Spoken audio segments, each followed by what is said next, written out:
നമസ്കാരം ഫ്രം തിരുനെൽവേലി. മൊത്തം മഴയും ചെളിയായിരുന്നു കഴിഞ്ഞ ദിവസങ്ങളിലൊക്കെ. അബി ഇപ്പൊ പോയി വണ്ടി കഴുകിയിട്ട് വന്നിട്ടുണ്ട്. നമ്മൾ തിരുനെൽവേലി അലുവ കഴിക്കാൻ വേണ്ടി പോവാണ്. ഇപ്പൊ രാത്രിയിൽ ഞങ്ങൾ തിരുനെൽവേലിയിൽ വന്നിട്ട് നമ്മൾ താമസിക്കുന്ന വീടാണ് ഇത്. ഒരു ഹോം സ്റ്റേ റെന്റിനെടുത്തായിരുന്നു, അതിലാണ് നമ്മൾ താമസിക്കുന്നത്. ഞാൻ കുറച്ചു നേരം ഓടിച്ചോട്ടെ? Okay, thank you. നമ്മളിപ്പോൾ എത്തിയിരിക്കുന്നത് തിരുനെൽവേലിയുടെ പ്രശസ്തമായിട്ടുള്ള നെല്ലയ്യപ്പർ ക്ഷേത്രം എന്ന് പറയുന്ന ആ ഒരു തെരുവിലാണ്. നെല്ലായി എന്നാണ് ഈ സ്ഥലത്തിന്റെ ശരിക്കുള്ള പേര്. ആ നെല്ലയ്യപ്പർ ക്ഷേത്രമാണ് എൻ്റെ മുമ്പിൽ കാണുന്നത്. ആ ക്ഷേത്രത്തിന്റെ ഗോപുരത്തിനകത്തുകൂടെ വാഹനങ്ങൾ കയറി പോകുന്ന കാണാൻ സാധിക്കും. ഇവിടെ ഒരു ഹലുവക്കടയുണ്ട്, അതായത് Tirunelveli halwa is very popular. അത് ഈ ക്ഷേത്രത്തിന്റെ മുമ്പിലാണ് ആ ഹലുവക്കട. അവിടേക്കാണ് ഞങ്ങളിപ്പോൾ പ്രധാനമായിട്ടും വന്നത്. ഒപ്പം നമുക്ക് ക്ഷേത്രത്തിന്റെ കുറച്ച് ദൃശ്യങ്ങളും കാണാം. ഈ ക്ഷേത്ര ഗോപുരത്തിനകത്തുകൂടെ ഇതുപോലെ വാഹനങ്ങൾ പോകുന്ന ഒരു റോഡ് ഉണ്ടാകുമെന്ന് ഞാൻ ഒരിക്കലും പ്രതീക്ഷിച്ചില്ല. ട്രിച്ചിയിലൊക്കെ ഉള്ളതുപോലെ തന്നെ ക്ഷേത്രം അടയ്ക്കുന്ന സമയമായി. അതേപോലെ തന്നെ ഇവിടെയുള്ള കടകളും അടയ്ക്കുന്ന സമയമായി. കടകളെല്ലാം ഓൾമോസ്റ്റ് അടച്ചുകൊണ്ടിരിക്കുകയാണ്. തിരുനെൽവേലിയിലെ പ്രശസ്തമായിട്ടുള്ള ശിവക്ഷേത്രം, ആ ശിവക്ഷേത്രമാണ് എൻ്റെ മുമ്പിൽ നിങ്ങൾക്ക് കാണാൻ സാധിക്കുന്നത്. നീ പോയിട്ടുണ്ടോ? അത് വലിയ അമ്പലം അല്ലേ? ഭയങ്കര തിരക്കായിരിക്കും. നമ്മളിപ്പോ അടയ്ക്കാറായോണ്ട് ഇവിടെ ഇപ്പൊ തിരക്ക് കുറവാണ്. എന്നാലും രാവിലെയൊക്കെ ഭയങ്കര തിരക്കായിരിക്കും. അങ്ങ് ദൂരെ അകത്തായിട്ട് നമുക്ക് ഒരു നന്ദി വിഗ്രഹം കാണാൻ സാധിക്കും. പിന്നെ ഫ്രഷ് പൂക്കളം കൊണ്ടുണ്ടാക്കിയ നല്ല മാലകളൊക്കെ ഇങ്ങനെ തൂക്കിയിട്ടിരിക്കുന്ന കടകളൊക്കെ കാണാൻ സാധിക്കും. അങ്ങ് മുകളിൽ നോക്കുമ്പോഴത്തേക്കിനും നമുക്ക് വളരെ മനോഹരമായിട്ടുള്ള തടി കൊണ്ടുള്ള ശില്പങ്ങൾ, കൊത്തുപണികൾ കൊണ്ടുള്ള ശില്പങ്ങൾ ചെയ്തു വെച്ചിരിക്കുന്ന കാണാൻ സാധിക്കും.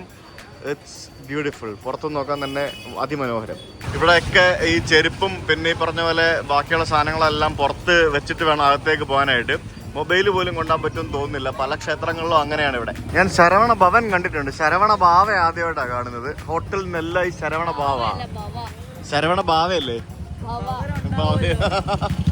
ആ ക്ഷേത്രത്തിന് മുമ്പിലായിട്ട് നമുക്കിവിടെ ഹൗസ് ഓഫ് ഇരുട്ട് കടയെന്നും പറഞ്ഞുകൊണ്ടൊരു കട കാണാം. അതായത് ഇരുട്ട് കട ഹലുവ ഷോപ്പ് എന്നാണ് ഈ ഒരു കടയുടെ പേര്. ഇതിന് അപ്പുറത്തും ഇപ്പുറത്തും എല്ലാം നമുക്ക് ഹലുവ ഷോപ്പുകൾ കാണാൻ സാധിക്കും. എന്താണ് ഇരുട്ട് കട? അതായത് ഇരുട്ടത്തുള്ള പരിപാടിയാണോ? ഇരുട്ട് കച്ചവടമാണോ? ഒരു കാര്യം അവൻ പറഞ്ഞത് ശരിയാണ്. ഇരുട്ടത്ത് മാത്രമേ ഇത് തുറക്കത്തുള്ളൂ. അതായത് 5 മണി തൊട്ട് 11 മണി വരെ. അതൊരു ലോജിക്കാണ്.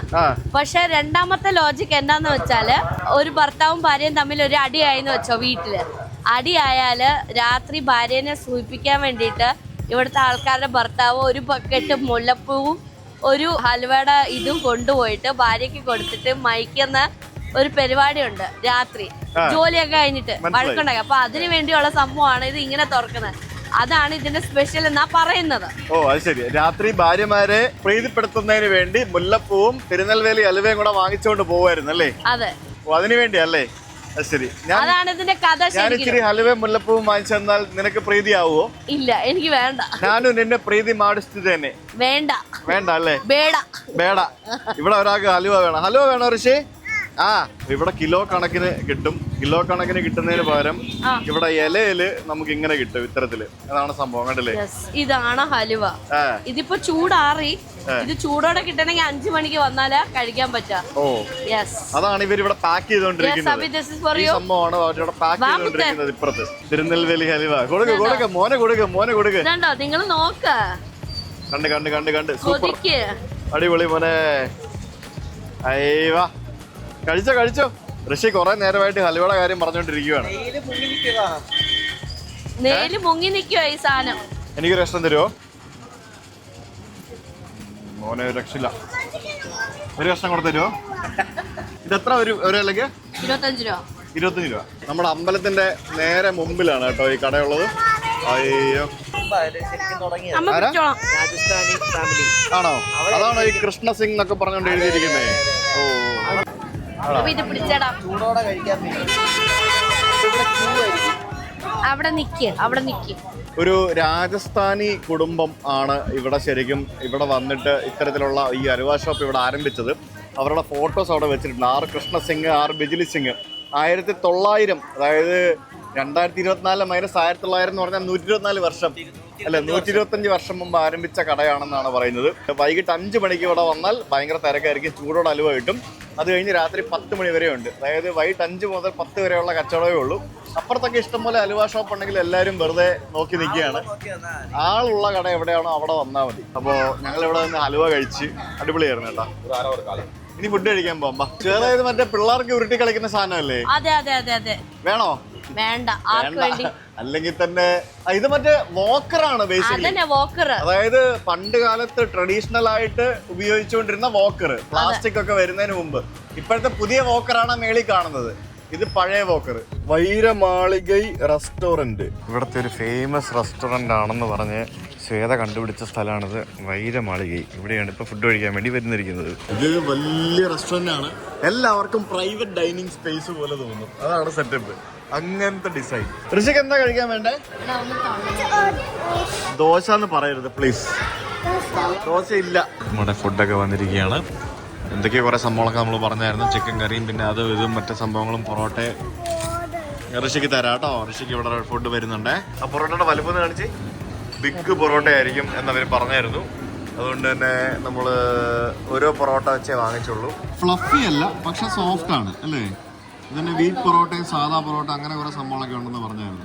മഷ്റൂം കറിയാണോ അത്? ആ കറി കാണിച്ചത് നല്ല ക്വാണ്ടിറ്റി ഉണ്ടല്ലോ. നല്ല ക്വാണ്ടിറ്റി ഉണ്ട്, നല്ല മണവും ഉണ്ട്, നല്ല പ്രൈസും ഉണ്ട്. ഓരോ കറിക്ക് ഏകദേശം 200-250 രൂപ റേഞ്ചിലുണ്ട് കേട്ടോ. പൊറോട്ട ഒക്കെ ആരെങ്കിലും റൈത്ത മുക്കി കഴിക്കുമോ? ഇവര് കഴിക്കും. ഇവിടെ ഇങ്ങനെയൊക്കെയാണ്, തമിഴ്നാട്ടിൽ അങ്ങനെയൊക്കെയാണ്. ഇത് നമ്മൾ ഓർഡർ ചെയ്ത കറി വന്നിട്ടില്ലേ, ജസ്റ്റ് പ്ലെയിൻ ഗ്രേവിയാണ്. അതെ, കറി വന്നതേ ഉള്ളൂ. ഗ്രേവി തന്നെ സൂപ്പറാണല്ലോ.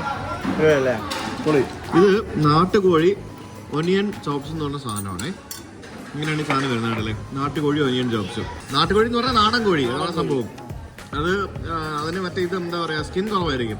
സ്കിന്നല്ല, ഫ്ലഷ് കുറവായിരിക്കും.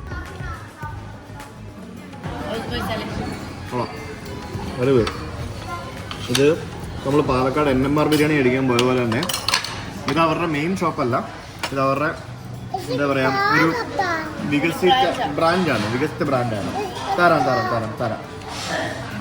പിന്നെ നമ്മള് ഒരു ചിക്കൻ കറി, എന്ത് ചിക്കൻ കറി? ചെട്ടിനാട് ചിക്കൻ കറി.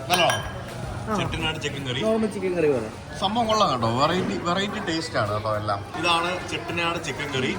ഇത് സൗജന്യമായി ലഭിച്ച ഗ്രേവി. ഇത് നാട്ടുകോഴി ഒണിയൻ ചോപ്സ്.